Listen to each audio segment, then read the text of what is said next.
So this morning, our Joe Ducey is joining us live in the studio to talk about romance scams. You're with the Better Business Bureau. Better Business Bureau, yep. So, this is the time of year, Valentine's Day is coming around, and a lot of folks, they want to find love. And some people just end up going to the wrong places. All love in all the wrong places. Right? They've written songs about that one. So I guess this is something that people, unfortunately, are still falling for. Yeah, it's a really sad one, too. I mean, Valentine's Day, we do see actually an uptick in the amounts of complaints coming in February and March in most years for Valentine's Day. But it's also a good time to remind people of this thing going on, especially if you've got a senior in your life, because seniors are targets. And out of all the scams that BBB tracks, this one has the most amount of money lost per person. So you might have fewer people who lose money, but most amount of money. Crazy amounts of money people are losing. And I think a lot of it's because it's very personal.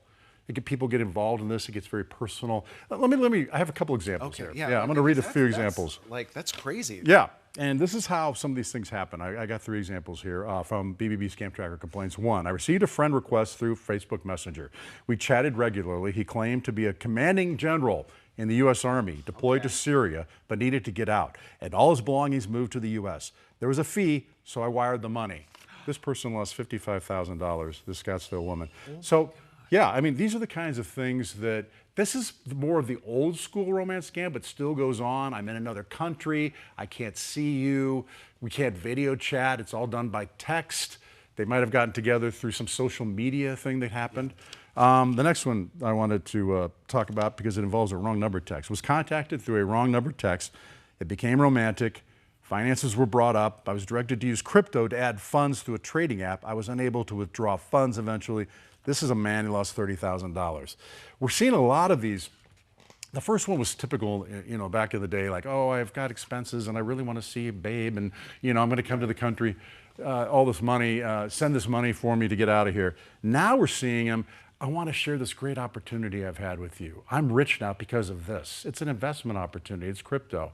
And then the scammers have a way of showing you that you've made a certain amount of money after they invest. So you think you're doing okay, but eventually, you can't get the money out, and then you keep putting more and more money in. Wow. Yeah, so it's a lot. And there's one more example here. Contacted on TikTok, texted and talked. He was in Germany and needed financial help getting his inheritance out. It would be returned once together in the U.S. Many times, sent money through a Cash App. $151,000, this woman from Mesa. $151,000. Yeah, I don't have it just laying around. I mean, right, so, you're $50,000, $30,000, $151,000. Yeah. Do they get anything back, or is that just poof, gone? These people, in these cases, I don't think they got it back. In most cases, they don't. Once that money's gone, I mean, these people are around the world. They're in another country. I mean, they're pretending to be whoever they say they're going to be. Yeah. You never see them. It's all done through text.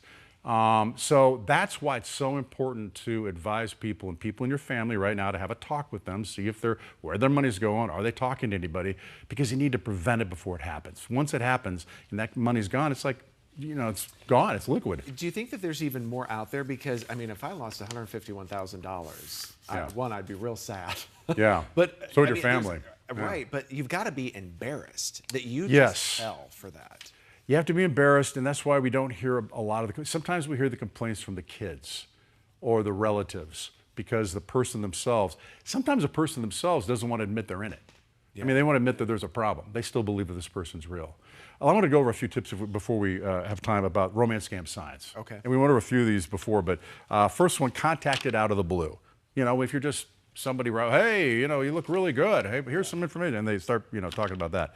Out of the country, they can't be there. Can't meet, won't video chat. They're too familiar, too fast. It's like, maybe 3 texts in, they're like, oh, let's spend our lives together, or let's really, I really love you. And then quick talk about money. Once it gets to the money, and it happens pretty quickly, anybody who's asking you for money and you don't know them, scam. Yeah. Just really think about that. And if you're in it right now and you're thinking, man, I have a relationship, but mine's good, I would say talk to somebody. Talk to a family member, talk to a friend. Just, if you think that this is legitimate, you've never met the person, you're on a video chat, talk to somebody about it and just get their feeling about it before continuing with something like that. I mean, you could lose your life savings and just you can. It's all gone, and these guys are just some, creep in some other place, just, in a room full of other guys doing exactly the same thing. Joe Ducey, always so good to see you. Good to see you too, Justin. Yeah. Yeah, there you go. Have that conversation. Yep. Ginger, let's get